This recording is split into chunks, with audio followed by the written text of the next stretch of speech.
My name is Robert. I became a Gator in 1958, and that's a long time ago. But I had many fond memories of the University of Florida, and they get better as the university expands and grows. My fond memories of the Gators are coming over here, and school started in September 1958, and everybody had their mother or father bring them over, and I went into Sled Hall. Then I lived there for 8 semesters, and 3 semesters off campus. But the thing about the dormitories where they were not air conditioned, hot, they were allowed to have a fan. And we had 3 guys crammed into those little rooms in Sled Hall. They had a bunks for 2 of us and a bed, separate bed for the other. And of course everybody fought for the separate bed. And some of the things that we did back then, which they didn't allow, which they do now, was people would take all the beds apart and build their own beds, you know, build their own cave or whatever. And the next morning, when you went to class, the maintenance people would come in there and just very quietly put it all back together again. So you weren't allowed to customize. My son is a Gator also. He graduated in '92, and I remember, and he was over in one of the dorms, and they had TVs. Of course, TV wasn't invented much back in those things, so we used to have to go over to the bars to watch the TV shows that were on. That was kind of fun, because beer was that was one of the nice things. You could get a whole big pitcher of beer for $1, and you could get a big glass for 15 cents, a great big one for $0.25, and they had wild Friday nights and wild Saturdays. The guy in the room next door to me had a big 5-gallon jug, and we made homebrew in his. I don't know if you ever had homebrew before, but it's beer, but it is nasty. It is so nasty, but it does have about 100 proof, you know, so it was pretty nasty. The ball games, which Florida's going to beat Carolina today, of course. The ball games were fun too.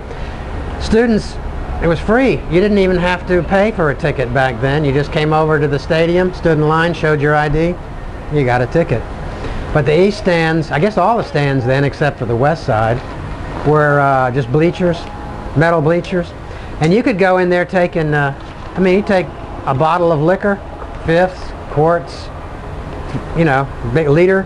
You could walk in there, and during the game, people would finish their bottles and start dropping them down through the stadium. And you could listen. There was tinkle, crash, as all these bottles were falling, you know. Of course, one of the big things on the weekends was going to the movie theaters. There were 2 of them, the Florida Theater, and there was another one too. I can't remember the name of it, but I remember going out and standing in line until 1 a.m. to watch The Guns of Navarone. And of course, I still like to watch it on the reruns on TV. But we had a great time. I was a pledge, Kappa Sig pledge back then. I lasted only 1 semester because it was too expensive, and I had a 1.6 average, so that was not acceptable. And since you had to have a 2.0 to graduate, you know, so I had to get out of that. But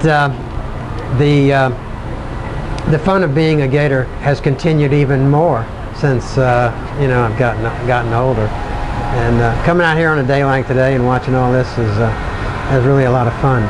I wouldn't care to do it every weekend. You know, every weekend it gets to be old, I guess, and tiring and expensive. But as Janine, I think Janine, my niece, is about to get worn out. But it's great having been a Gator, and I do know one thing. I don't know if you guys. You were able to choose your roommates, you know? We were never able to choose our roommates in college. They just showed up. Unless you had something but I had only one could I stand. They were terrible. I had one.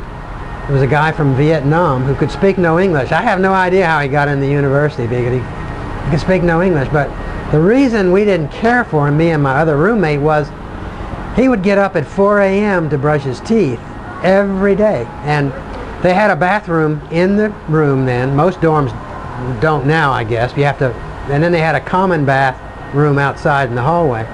Well, we had to, since he couldn't understand us, we had to physically pick him up and carry him out at 4 o'clock in the morning and plant him in in the bathroom out there so he could brush his teeth. Why he did that, I don't know. And so those were not the nicest times. Being off campus was kind of fun. I lived over here in what they call now, what's the nasty part across the street over here called? It's got a name, but anyway, we had air-conditioned apartment over there. Small, but it was nice, and you could party and all that kind of stuff. So I don't know. I guess I'm running out of gas. Is that about enough?